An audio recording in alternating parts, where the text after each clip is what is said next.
Hey guys, what's going on? How you doing? Welcome to William Paterson University. This is the Common Hour Comedy Hour. You're in for a lot of good fun today, so without further ado, let's get started. My name is Matt Candrilli. It's very unique, it's a very simple name, and according to the internet, I'm the only Matt Candrilli in the world, and we all know anything on the internet is true, so that's what I roll with. My name is very simple, and as my fellow Italians would know, it's a name that's simple, but it's everyone gets it wrong. It's Candrilli, okay? If you break it down, it's can, drill, I, right? Which is great for me because I could use it as a pickup line. Say I'm at a bar, walk up to a nice girl, she's like, hey. I'm like, hey. She's like, what's your name? And I go, it's Candrilli, can drill I, but you can drill me. And that's why I've been single for 21 years.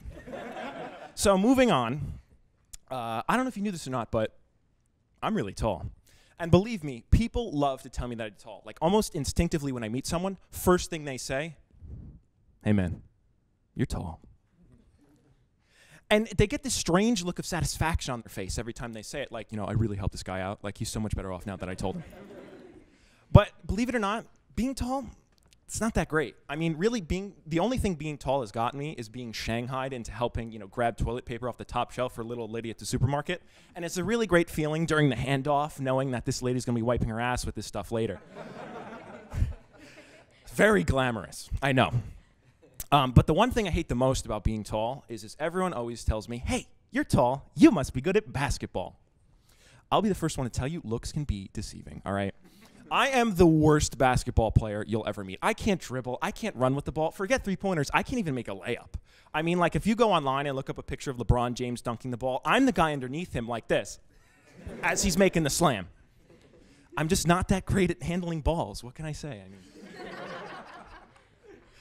so if there's one thing I hate more than being asked dumb questions about my height, it's being asked questions that I know people know the answers to.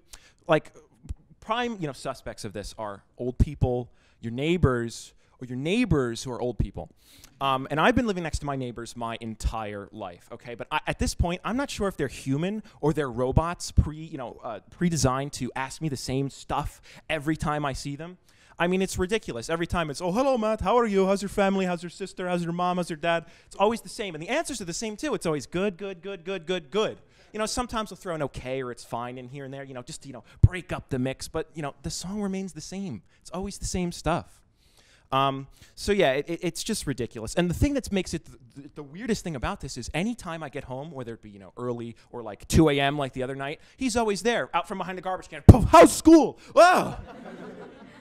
Dude, like, leave me alone. I'm trying to go to bleep. Oh, okay, okay, okay. How's your family? And I'm sucked back into the vortex. Can't get a break. Can't get a break. So I was at a Rangers game the other day. Any Ranger fans here?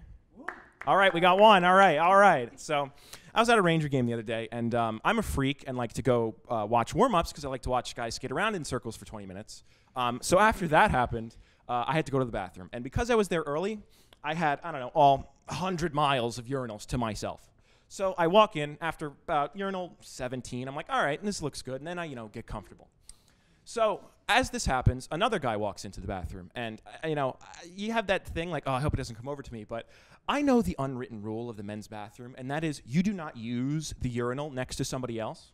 This guy didn't know the rule because he walks up and stands right next to me. So I am terrified.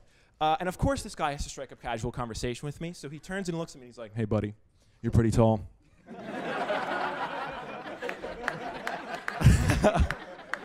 Which sucks, because the next thing out of his mouth is you must be pretty good at basketball. And at this point, I'm just petrified because I don't like making casual conversation when my dick is out. So, so yeah. He realizes that I'm not into the conversation, so he decides to go all in. He puts all his chips in on the table. He leans over the divider, looks me up and down, stares me straight in the eyes, and goes, whoa. Zips up and walks out, which is disgusting because he didn't even wash his hands afterwards. So here I am at a hockey game thinking, oh my God, what does another guy think about my penis? Which is something I never thought I'd think.